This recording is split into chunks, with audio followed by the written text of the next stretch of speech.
Bab 24, Niat Awal. Tiba-tiba ada keheningan di dek kapal awan. Pria tua berjubah abu-abu itu terdiam, ekspresinya tenang, orang-orang tidak bisa melihat emosinya dengan jelas. Secara alami, dia memiliki amarah di hatinya. Paviliun Suixian belum pernah diperlakukan seperti ini sebelumnya. Meskipun dia memiliki amarah, dia tidak berani meledak. Dewa Pedang.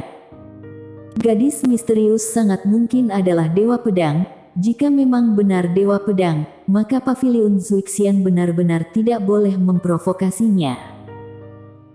Paviliun Suixian mampu mengumpulkan semua kekuatannya untuk bersaing dengan Dewa Pedang, tetapi hanya untuk bersaing, dan siapa yang tahu jika Dewa Pedang ini punya teman atau kekuatan besar.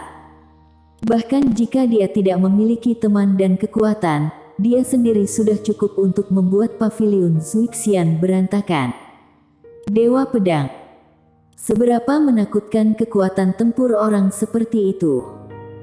Orang yang paling pantang disinggung di dunia adalah kultivator pedang, selain orang yang dilindungi langit dan bumi. Dan yang paling super pantang disinggung adalah kultivator pedang. Karena itu, sekalipun yang dikatakan gadis misterius adalah tamparan keras di wajahnya, lelaki tua berjubah abu-abu itu tidak berani mengatakan apa-apa. Ketahuilah, kultivator pedang memiliki temperamen yang sangat aneh. Jika dia berbicara, mungkin dia akan mati di sini hari ini. Lelaki tua berjubah abu-abu itu menarik kembali pikirannya, melirik ke arah Mileye. Jelas, gadis misterius berhenti karena pemuda di depannya. Kultivator pedang adalah seorang penyendiri, tetapi begitu dia memiliki murid, dia bukan seorang penyendiri. Murid Dewa Pedang. Ekspresi pria tua berjubah abu-abu itu terlihat cukup rumit. Orang seperti ini seharusnya mencoba yang terbaik untuk memenangkannya, tetapi pada saat ini malah menjadi bermasalah. Pada saat ini, lelaki tua berjubah abu-abu berjalan di depan Mileye. Dia melirik Mileye dan kemudian menekan, lalu sebuah kartu ungu jatuh di depan Mileye. Sobat kecil, masalah antara kamu dan Paviliun Suixian kami sebelumnya telah berlalu. Ini adalah kartu VIP Paviliun Suixian kami. Sedikit niat kami, mohon terimalah. Di samping, Merlihan tiba-tiba menjelaskan, ini kartu VIP ungu. Dengan kartu ini, jika kamu membeli barang di Paviliun Suixian kami di masa depan, kamu akan mendapatkan diskon 50%. Selain itu, jika kamu menjual barang di Paviliun Suixian tidak akan pernah membebankan biaya penanganan apapun. Tidak hanya itu, kartu ini memiliki banyak manfaat, seperti yang akan diketahui Tuan Ye di masa depan. Mileye tentu saja tidak menolak, dia menerima kartu VIP ungu, kemudian mengepalkan tinjunya. Junior turun untuk istirahat, selamat tinggal. Setelah dia selesai berbicara, dia menarik Lin Siye dan berbalik.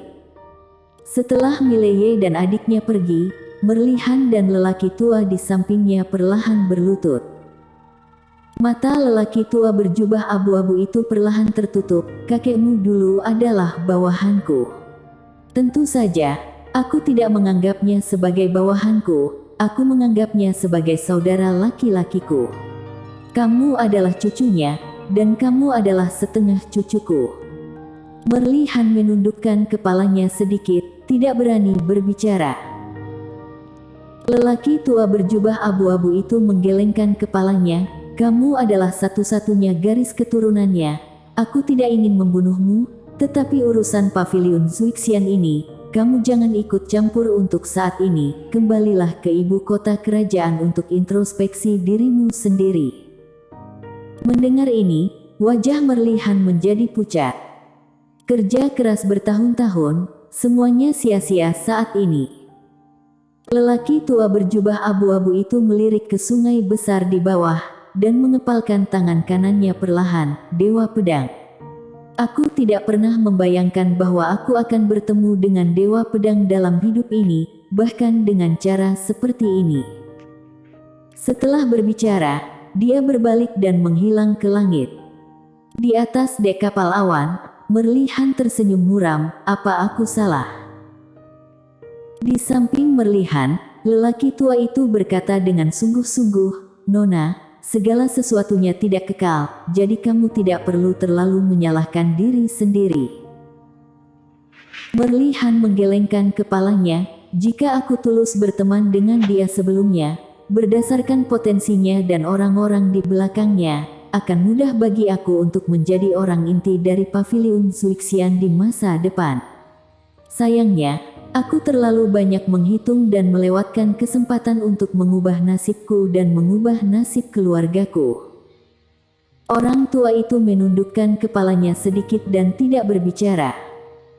Merlihan berdiri, dan dia melirik ujung langit di kejauhan. "Yah, ini pelajaran untuk hari ini." Setelah dia selesai berbicara, dia berbalik dan pergi.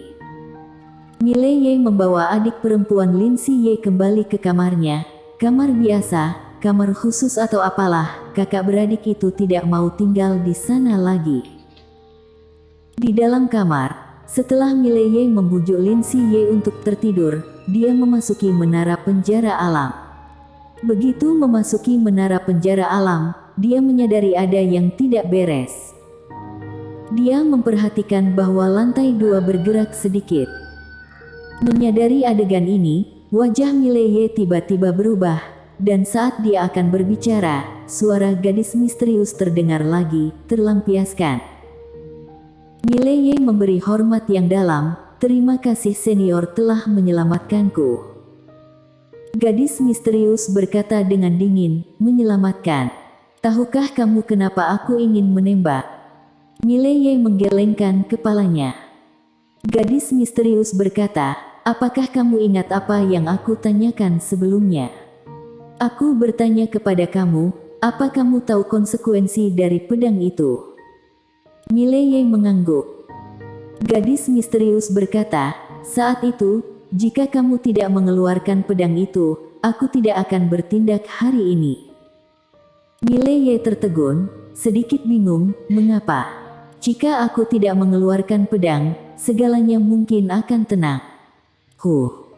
Gadis misterius berkata dengan suara dingin, "Tenang. Kamu bisa menjadi orang yang fleksibel dan tidak ada yang salah dengan itu, tetapi jika seseorang yang dekat dengan kamu diperlakukan seperti ini, dan kamu masih memikirkan konsekuensinya, bagaimana orang-orang seperti ini berhak untuk memegang pedang? Lagi pula, jika pedang itu tidak kamu keluarkan, hatimu akan merasa tertekan, hati pedang akan hancur, dan tidak akan pernah memiliki kesempatan untuk menjadi seorang kultivator pedang yang sakti dalam hidup ini." Hati pedang hancur. Kenapa? Mileye sedikit bingung.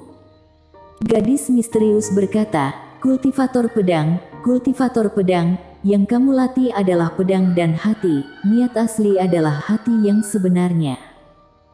Saat itu, kamu ingin mencari keadilan bagi adik perempuan, kamu ingin membunuh orang, tetapi jika kamu khawatir tentang konsekuensinya, bertentangan dengan niat awal kamu, untuk mencari perdamaian dan menenangkan insiden ini, itu bertentangan dengan niat awal kamu.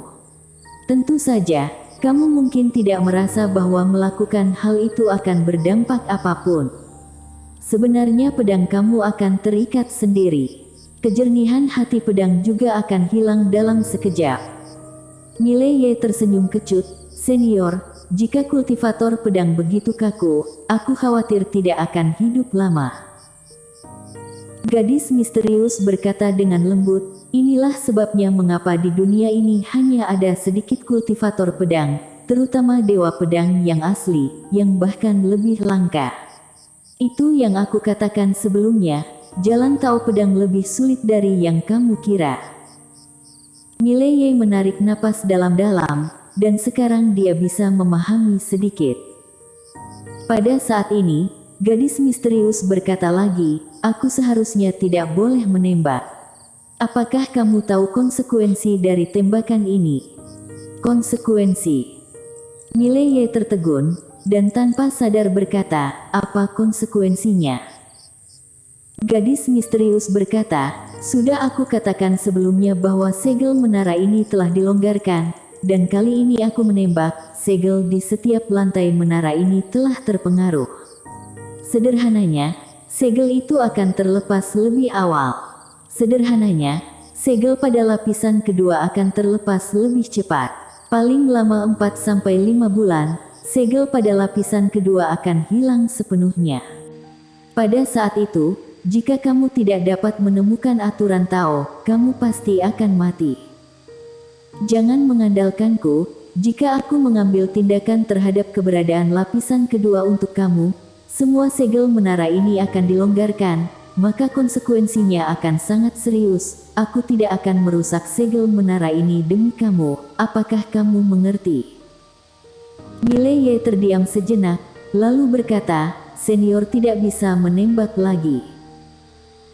Gadis misterius berkata, setidaknya sampai kamu menemukan aturan Tao, aku tidak boleh menembak, atau bahkan keluar sekali. Tentu saja, bahkan jika aku bisa menembak, aku tidak akan menembak. Terus terang, sebelumnya aku menembak, itu karena kamu berani menghunus pedang untuk mencari keadilan bagi saudara perempuanmu, dan juga karena tidak suka orang itu, kamu mengerti. Mileye mengangguk, aku mengerti. Dia sangat jelas bahwa orang harus mengandalkan diri sendiri, dan dia sangat jelas bahwa jika seseorang membantunya sekali, itu tidak berarti bahwa dia akan membantunya untuk kedua kalinya, dan dia tidak memenuhi syarat untuk meminta bantuan orang lain untuk kedua kalinya.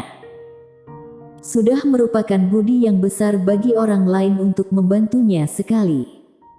Dia, Mileye, bukan orang yang tidak tahu membalas budi. Dia tidak berpikir itu wajar bagi orang lain untuk membantunya, dan dia tidak ingin membiarkan orang maju saat masalah di masa depan. Menjadi kuat adalah paling bisa diandalkan. Oleh karena itu, dia tidak memiliki psikologis ketergantungan. Sebaliknya, kata-kata terakhir gadis misterius membuatnya mengerti bahwa semuanya harus bergantung pada dirinya sendiri. Tidak realistis dan bodoh untuk menggantungkan harapan kamu pada orang lain.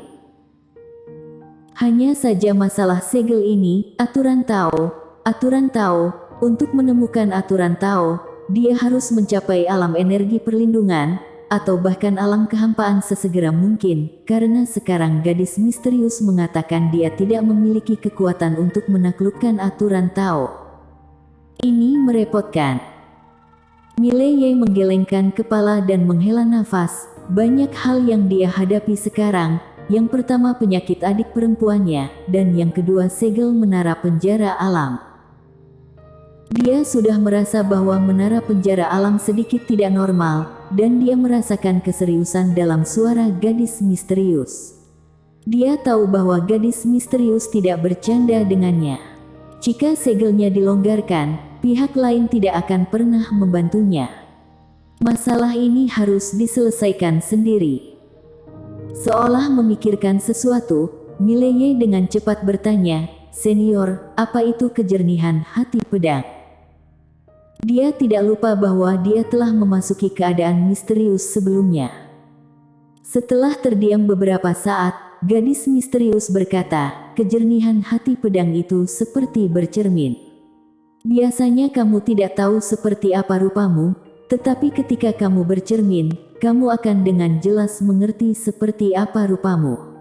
Dan kejernihan hati pedang ini sama prinsipnya. Sekarang kamu sudah sangat jelas tentang arah Tao pedang kamu, dan kamu tahu seperti apa rupa Tao pedang kamu." Mileye berkata dengan sungguh-sungguh, "Apakah ini berguna?" Gadis misterius berkata, "Sepertinya kamu lupa satu hal. Sebelumnya kamu menggunakan jurus satu pedang menentukan hidup dan mati, tapi kali ini, tubuhmu sepertinya tidak menerima banyak serangan balik." Mendengar ini, Mileye tercengang. Ya, dia melakukan jurus satu pedang menentukan hidup dan mati sebelumnya, tapi sekarang tubuhnya tidak separah sebelumnya, dia hanya merasa sedikit lelah. Suara gadis misterius terdengar lagi, kejernihan hati pedang, adalah konsepsi Tao Pedang, kamu akan bertarung melawan orang lain di masa depan, semua ilusi dan fenomena akan menjadi tidak valid untukmu, tentu saja, jika kekuatan musuh melebihi kamu terlalu banyak, itu masalah lain. Selain itu, kamu memiliki pikiran yang jernih dan tingkat penyatuan yang lebih tinggi dengan pedang. Kamu akan mendapatkan hasil 2 kali lipat dengan setengah usaha ketika kamu menggunakan keterampilan pedang dan jurus pedang. Aku lelah, aku tidak ingin menjelaskan hal-hal kecil ini kepada kamu. Kamu pergi berlatih dengan bayangan sendiri, kamu akan segera tahu. Mileye. Setelah beberapa saat, Mileye mulai mencari bayangan untuk berlatih. Ketika dia menghunuskan pedang pertama, dia tercengang. Karena perasaannya sangat berbeda, tidak hanya itu, ketika bayangan menghunuskan pedang pertama, dia tercengang lagi, karena kali ini perasaannya berbeda. Dia tidak bisa mengatakan apa perasaan ini, jika dia harus mengatakannya, perasaannya adalah pedang ini sangat sederhana. Setelah 1/4 jam, Mileye berhenti. Dan bayangan di depannya memiliki pedang panjang yang tertancap ke dadanya. Dalam sekejap, bayangan itu perlahan menghilang. Mileye menundukkan kepalanya sedikit dan diam. Setelah beberapa saat, dia meletakkan pedang langit suci dan melihat pedang langit suci di tangannya. Setelah lama terdiam, dia bergumam pelan, aku hanya merasa pedang ini milikku sekarang. Bersambung.